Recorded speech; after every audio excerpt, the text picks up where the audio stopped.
Okay, so today we will be talking about the L'Hopital's rule.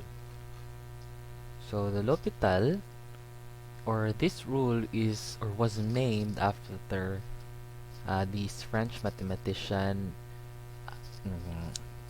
Guillaume François Antoine de L'Hopital. So from 1661 to 1704. So he describes an analytic approach for evaluating limits.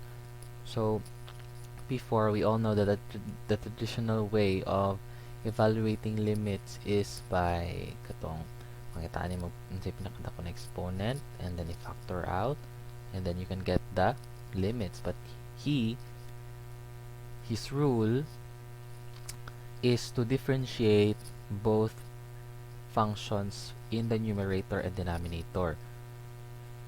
So if ang limit or if ang function of the limit produces an indeterminate form 0 over 0 and infinity over infinity, then kato ana siya i-derive nato ang numerator or denominator as x approaches to c. So provided that the limit on the right exists or is infinite. So the indeterminate comes form in the following forms. So this one. So those are the forms of indeterminate. So L'Hopital's can be applied to each of these forms. Let's say, for example, we have number 1. Find the limit. So 0. So this one is 1 over 0, and that is indeterminate. Diba? So e raised to 0 minus 1. So biskang pag unsa i-divide mo og 0, that's indeterminate. So therefore, we are going to do what Mr. L'Hopital has done, or his rule. Buhato nato. So ana siya as the limit of the function e raised to 3x minus 1 over x. As x approaches to 0, so thanks to L'Hopital, nakapangita ta og easiest way. So sa may derivative ani. So diba? Copy nato siya. Then ang derivative sa 3x minus 1 is 3. Then ang derivative sa sa x is 1. So let us try if pwede naman nato siya ma direct substitute after nato siya i-derive. So try nato.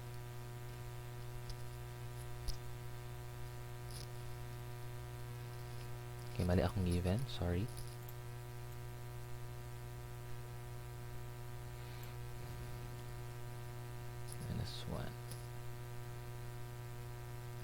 So, dapat e3x minus 1 di ay.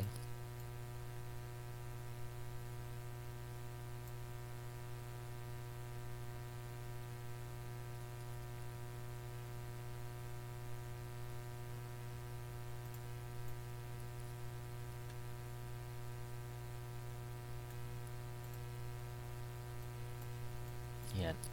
Okay, so balik. So, derivative of e3x minus 1 is just equivalent to si 1, pag derive nimo 0, si e3x is just e3x times 3 or 3e3x. So, yes. So, pag i-substitute na nato siya, therefore, ang mahitabo is e0 kay e3 times 0 man. Nya 3. Nya 1 naman na siya over 1.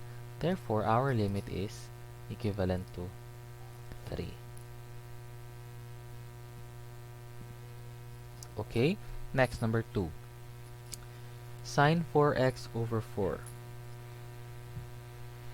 So, pag i-evaluate or pag i-direct substitute nato ang limit, May mo siyang 0 over 0 or indeterminate. So again, let us apply the L'Hopital's rule to um, to get the answer or to get the limit of this function.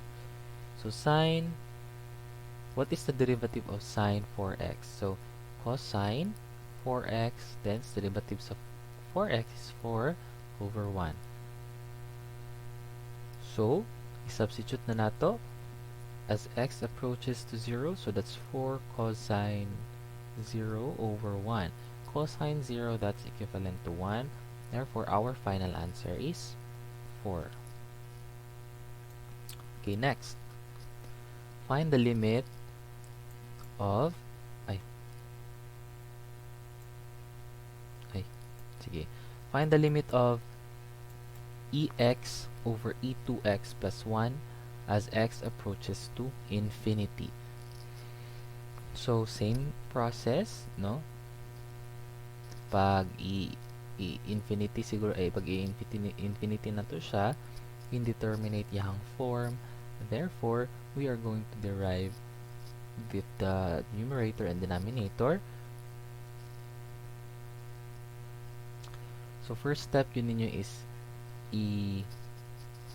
direct substitute ninyo kay na instances na direct ma-substitute directly ang limit, no? Makasolasol pa ta. Okay, so let's derive e raised to the power of x.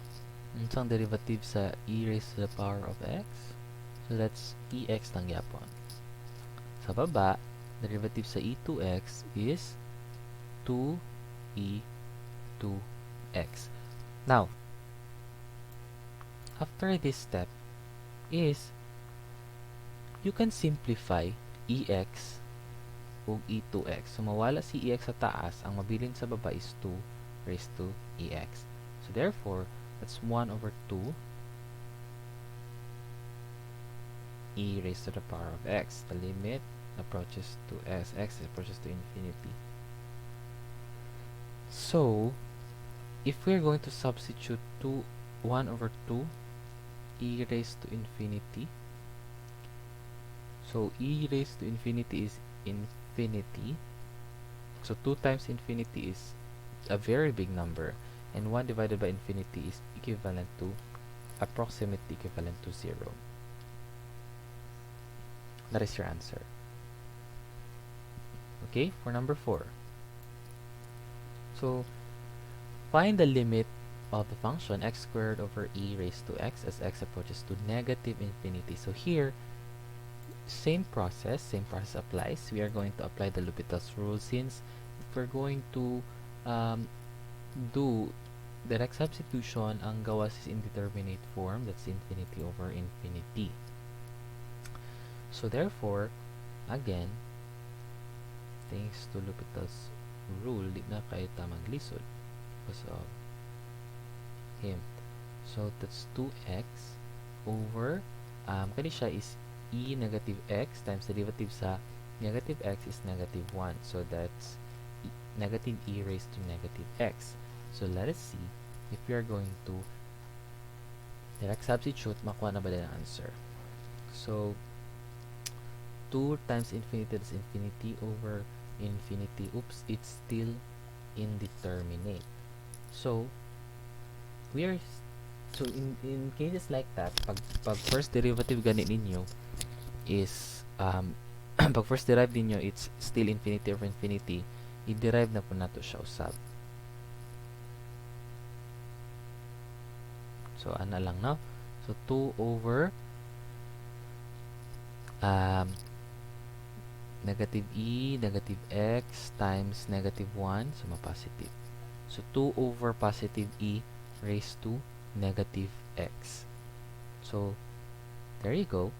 Pag i-substitute nato, 2 over e raised to negative so positive infinity na, so 2 approximately 0 na siya yung answer. Okay, so those are the things you have to remember. So that's it for today. You can practice solving some problems sa inyong module, and thank you guys for listening.